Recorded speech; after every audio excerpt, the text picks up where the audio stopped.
नमस्ते, मैं धीरज दायमा आज आपको पद परिचय में संज्ञा के बारे में बताऊंगी। और ये टॉपिक जो है ये छठी क्लास से लेकर 10वीं क्लास तक 10वीं कक्षा तक प्रयोग किया जा सकता है। सबसे पहले कि जब हम भाषा की सबसे छोटी इकाई के बारे में बात करते हैं तो भाषा की सबसे छोटी इकाई होती है वर्ण।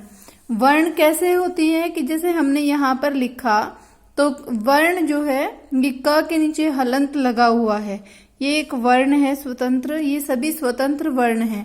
और जब सभी वर्णों का सार्थक मेल हो जाता है, सार्थक मतलब जिसका कोई अर्थ निकलता हो, वर्णों का सार्थक मेल शब्द बन जाता है। और जब शब्दों को मिला दिया जाता है, शब्दों का सार्थक मेल वाक्य बन जाता है। शब्दों का सार्थक मेल क्या कहलाता है? वाक्य कहलाता है। अब इसके बाद में है कि जब कोई शब्द वाक्य में प्रयुक्त होता है, जब कोई शब्द वाक्य में प्रयुक्त होता है तो वह पद कहलाता है। इसके बाद में है पद का व्याकरणिक परिचय देना। व्याकरणिक का अर्थ क्या है? व्याकरण के अनुसार कि वो क्या है, संज्ञा, सर्वनाम, विशेषण, क्रिया, क्रिया विशेषण, संबंध बोधक, समुच्चय बोधक, विस्मयादि बोधक या निपात, वो क्या है, किसी भी पद का व्याकरण के अनुसार परिचय देना पद परिचय कहलाता है। अब यहाँ पर पद परिचय निम्नलिखित पदों का किया जा सकता है, दिया जा सकता है। सबसे पहले है इसमें संज्ञा। संज्ञा के पद परिचय संज्ञा, सर्वनाम, विशेषण, क्रिया, क्रिया विशेषण, संबंध बोधक, समुच्चय बोधक, विस्मयादि बोधक और निपात। यहाँ पर ये सभी शब्द हैं, इनको मैं एक एक चैप्टर आपको करवाऊंगी और सारे चैप्टर, सारे पाठ जो हैं वो आपके दोहराई हो जाएगी। सबसे पहले संज्ञा के पद परिचय के लिए हमें क्या क्या खास बातों की जरूरत होती है, तो उसके लिए हम पढ़ेंगे भेद, लिंग, वचन, कारक और क्रिया से संबंध की संज्ञा का भेद कौन सा है, लिंग वचन कौन सा है, कारक कौन सा है और क्रिया कौन सी है। इसमें सबसे पहले हम पढ़ते हैं संज्ञा के भेद। तो संज्ञा के 3 भेद होते हैं। सबसे पहले हम इसकी डेफिनेशन देखेंगे, इसकी परिभाषा देखेंगे कि इसकी परिभाषा क्या होती है।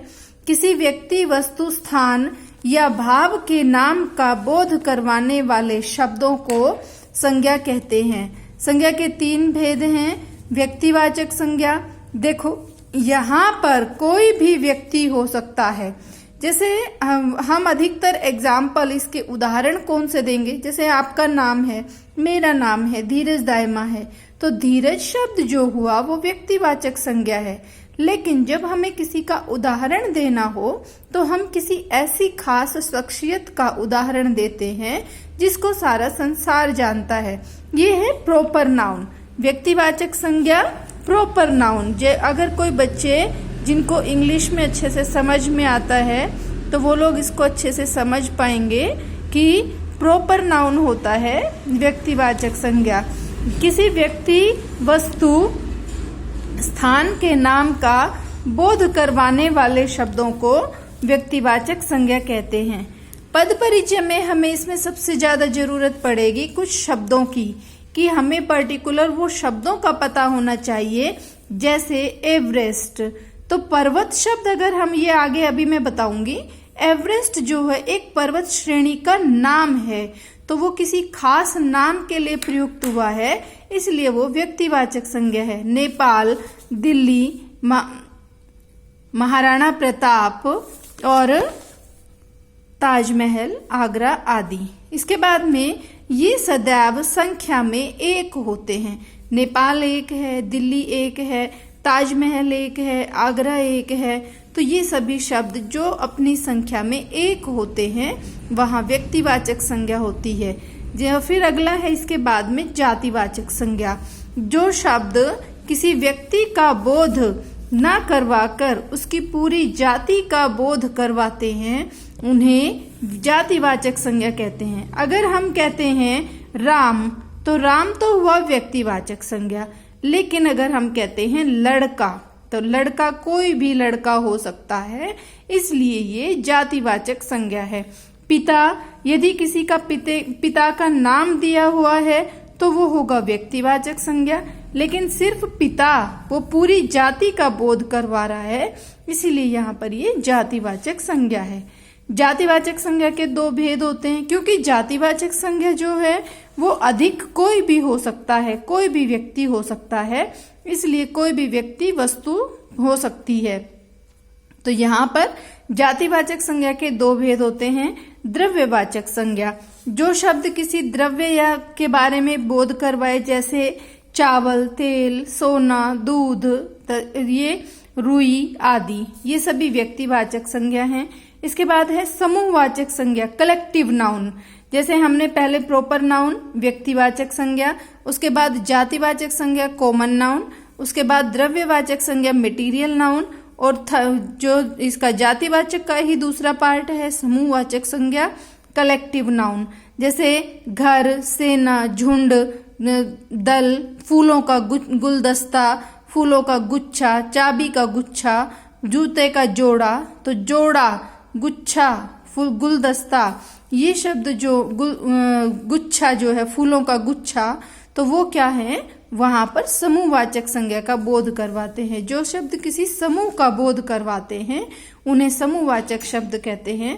जैसे पुलिस, परिवार, संसार, कक्षा, स्कूल आदि। इसके बाद में है भाववाचक संज्ञा। भाववाचक संज्ञा इसमें है जो शब्द किसी अवस्था या भाव का बोध करवाते हैं उन्हें भाववाचक संज्ञा कहते हैं। देखिए ध्यान से इसका ध्यान दीजिएगा कि भावों को देखा या छुआ नहीं जा सकता। जो व्यक्तिवाचक संज्ञा होती हैं और जो जातिवाचक संज्ञा होती हैं उनको हम देख भी सकते हैं और छू भी सकते हैं, लेकिन भाववाचक संज्ञा को ना हम देख सकते हैं ना हम छू सकते हैं। इन्हें केवल अनुभव कर सकते हैं, महसूस कर सकते हैं।